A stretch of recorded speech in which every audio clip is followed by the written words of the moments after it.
Bueno, vamos con la columna de Diana Bejarano, por favor, que es una columna muy importante sobre discriminación y sobre la manera de afirmar el derecho a existir y a expresarse de unas personas.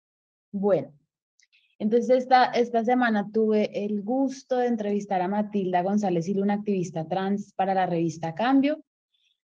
En Cambio pueden encontrar el link y la columna es sobre esa entrevista y se llama así: Matilda y los bienpensantes. En 2015 el ministro de Justicia era mi profesor Yesip Reyes y yo era su secretaria privada.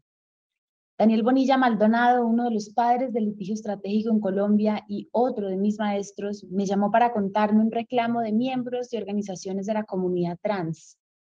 Explicaban lo tortuosa que era su vida por el hecho de que en apariencia tuvieran un género que no correspondía al nombre de su cédula.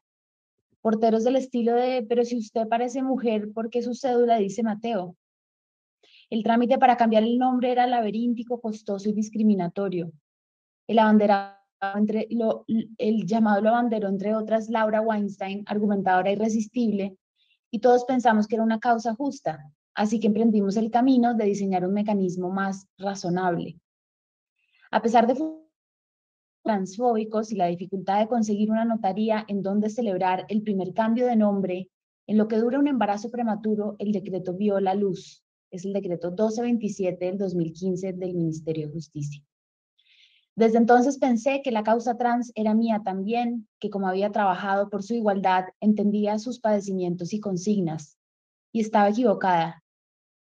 Lo entendí esta semana cuando entrevisté para Cambio a la activista trans y profesora universitaria Matilda González Gil. Los temas eran las acusaciones de transfobia que se han lanzado desde hace años contra personas públicas, el género, la libertad de expresión y los medios de comunicación. Fui condescendiente con mi entrevistada, menosprecié su experiencia vital y dominio de la materia, pues ella se ha dedicado a pensar, explicar y por lo demás soportar la transfobia toda su vida. Me faltó prestar más atención, empatizar e interpelar. Al escuchar a Matilda, pero especialmente viendo la entrevista después, entendí mucho de lo que no veía antes. Ante todo, el dolor de tener que explicarse y justificar su existencia. También que los discursos discriminatorios contra las personas trans pueden tener grados y que no todos son igual de dañinos ni conducen a las mismas consecuencias. Que las mujeres trans no se paran sobre ningún privilegio del patriarcado, pues su existencia como hombres fue una negación de ellas mismas y una tortura desde el principio. Y que podemos hablar de género, de qué es ser mujer y disentir. Y, por supuesto, hablamos sobre el asunto que me trajo a este despelote, si la gente tiene derecho a exponer dudas o incluso posiciones complejas sobre todos estos temas. Estuvimos de acuerdo en que no todo discurso discriminatorio que tenga esa consecuencia es de odio, porque esos últimos están prohibidos. Decir que alguien difunde el odio o instiga la violencia es la imputación de un delito. Eso habilitaría la posibilidad de silenciar a esas personas. Y esa mordaza alimenta peores violencias. Se necesitan ciertas zonas grises en donde pueda respirar el perjuicio para ser apagado. Agradezco cada segundo de esa conversación, aunque fuese difícil aceptar que algunas de mis preguntas o dudas sí partían de mi privilegio e ignorancia. También abrazo a la turba que me persiguió después en las redes porque me mostró nuevos ángulos del activismo social al cual he pertenecido desde que lo conocí. Hijueputa, transfóbica, hija de papi, patética, ridícula, sorda, bruta.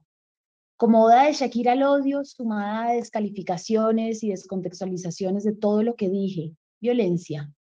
También algo de gente útil, dispuesta a explicar sin rotular, sin prender las hogueras.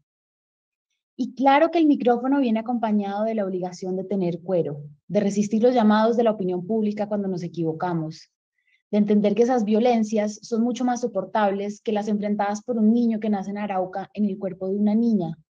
Pero me quedé pensando, ¿para qué sirven esas reacciones violentas cada vez que alguien se atreve a compartir en público sus dudas o incluso a defender un error?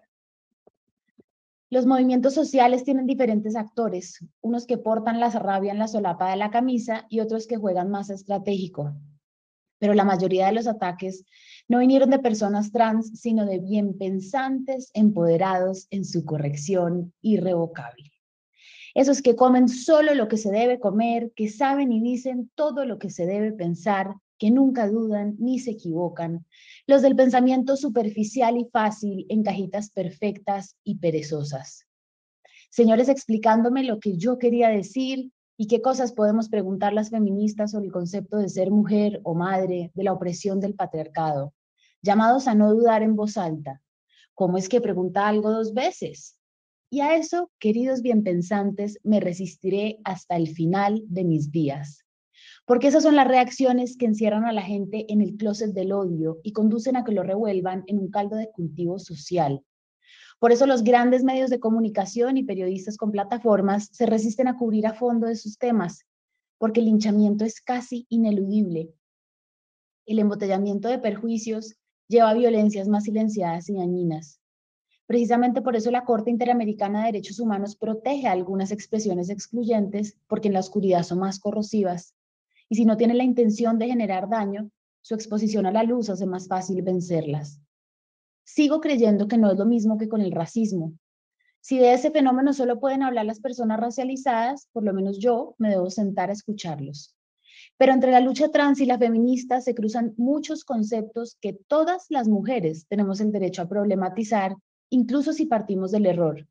No me cansaré de hacerlo, ni me agotarán sus llamados mediocres y ciegos al silencio.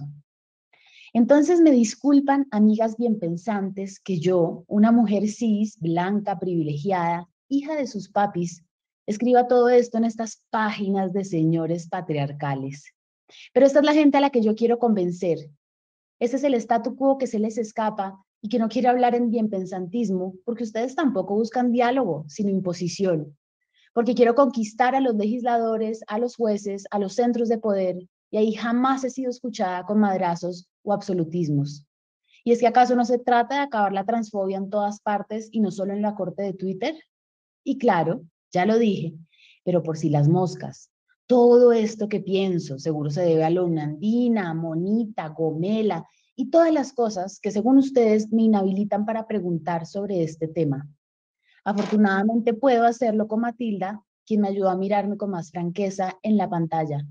Así que Mati, ¿lo seguimos en persona? Eso es, esa es la columna. Muy buena, Anita, muy valiente además, y muy en tu línea consistente de siempre, como que conecta de alguna manera con la que habías hecho antes contra la cultura de la cancelación.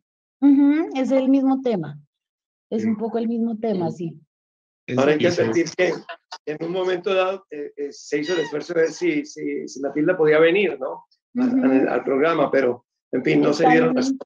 Está en un evento de la red comunitaria trans, creo que en el Chocó, y no tiene buen internet donde está, pero nos hubiera encantado poder conversar con ella más a fondo. No saben lo brillante que es y lo instruida que es en todos estos temas.